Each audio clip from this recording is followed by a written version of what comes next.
दुनिया भर में लोग कई तरह की बीमारियों से पीड़ित हैं। Heart attack, blood pressure, cancer, asthma, AIDS और ऐसी बीमारियों के बारे में हम लगभग हर रोज़ ही सुनते हैं। पर अब इस वीडियो में कुछ अजीब बीमारियों के बारे में बात करेंगे और उनसे जुड़े कुछ इंटरेस्टिंग फैक्ट्स को जानेंगे। Fact number 1, variolation smallpox. China में मिंग वंश के शासन के समय स्मॉल पॉक्स नाम की एक बीमारी फैली हुई थी। इस बीमारी से बचाव के लिए वेरिलेशन नाम की एक मेडिकल टेक्निक का इस्तेमाल किया गया था। दंत कथा के अनुसार सिगुआन के एक चिकित्सक ने इस तकनीक की खोज की थी। उन्हें राजधानी बुलाया गया, जहां उन्होंने ग्रैंड काउंसलर के लड़के को सफलतापूर्वक ठीक कर दिया। इस तकनीक का इस्तेमाल कई तरीके से किया जा सकता है।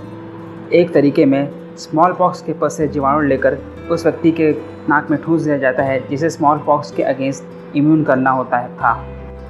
एक और विवादास्पद तरीके में स्मॉल पॉक्स की पपड़ी को सुखाकर उसका चूरा बना लिया जाता था। फिर उस चूरे को एक पाइप के थ्रू इम्यून किए जाने वाले व्यक्ति के नाक में डाल दिया जाता था। एक और तरीके में इम्यून किए जाने वाले व्यक्ति को स्मॉल पॉक्स से इन्फेक्टेड व्यक्ति के कपड़े पहना दिए जाते थे।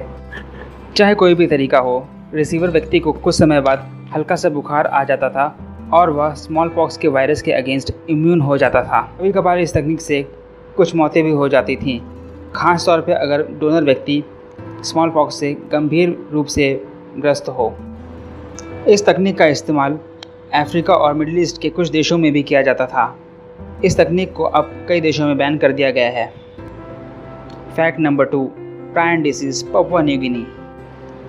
प्रायन डिसीज़, जिसे न्यू गिनी के लोग कुरु कहकर भी संबोधित करते हैं, मिड 20वीं सेंचुरी में वहाँ की फोर्ब जनजाति में फैल गई। यह महामारी थी। लेट 1920s में जब यह बीमारी अपनी पीक पर थी, तब इसने फोर्ब जनजाति की लगभग 2% पॉपुलेशन का सफाया कर दिया था। वैज्ञानिकों ने इस बीमारी के बारे में पता लगाया। उन्होंने पाया कि फोर्ब जनजाति के लोग एक विचित्र रीति रिवाज का पालन करते हैं। इस रिवाज के अनुसार वे अपने मृतक परिजनों के बॉडी पार्ट्स जैसे ब्रेन, नर्वस सिस्टम इत्यादि को खाते हैं। यह बीमारी तब फैल गई जब फोर्ब जनजाति के लोगों ने किसी ऐसी डेड बॉडी को खाया होगा जो खुद प्रायन डिसीज से इन्फेक्टेड होगी। यहाँ गौर करने वाली बात यह है कि प्रायन एक प्रोटीन का नाम होता है। इसी प्रायन प्रोटीन के कारण यह बीमारी फैली। वैज्ञानिकों ने यह बात भी पता लगाई कि इस जनजाति के कुछ लोगों को यह बीमारी होने के कम चांसेस हैं। इसका कारण है एक जेनेटिक म्यूटेशन। इसी जेनेटिक म्यूटेशन के चलते फोर्ब जनजाति के कुछ लोगों जिन्होंने अपने पूर्वजों का दिमाग खाया और वो नहीं मरे।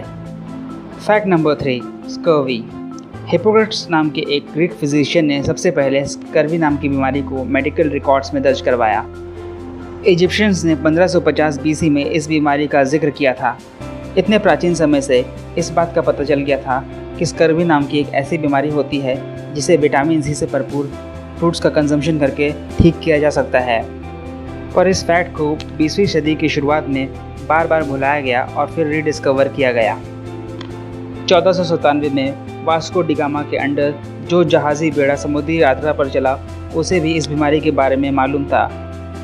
पर अनफॉर्चुनेटली इतनी जानकारी होने के बावजूद भी 2 मिलियन या 20 लाख सेलर्स ने इस बीमारी के कारण अपनी जान गंवा दी।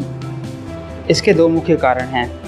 पहला, फ्रूट्स पेरिशेबल आइटम्स होते हैं, वे जहाज़ पर काफ़ी देर के लिए रखे नहीं जा सकते हैं। दूसरा, उस समय के लोगों को स्कर्वी के बारे में ज़्यादा जानकारी नहीं थी। Fact number 4, superior canal dehiscence. Superior canal dehiscence नाम की एक ऐसी बीमारी होती है जो एक व्यक्ति के इंटरनल ईयर या कान को अफेक्ट करती है। इस कारण उसके शारीरिक संतुलन व सुनने की क्षमता पर असर पड़ता है। इस बीमारी के कारण एक व्यक्ति के सुनने की क्षमता इतनी बढ़ जाती है कि उसे अपने आई सॉकेट में आई बॉल्स की मूवमेंट की आवाज़ ऐसी लगती है जैसे लकड़ी पर सैंड पेपर घिसने की आवाज़ होती है।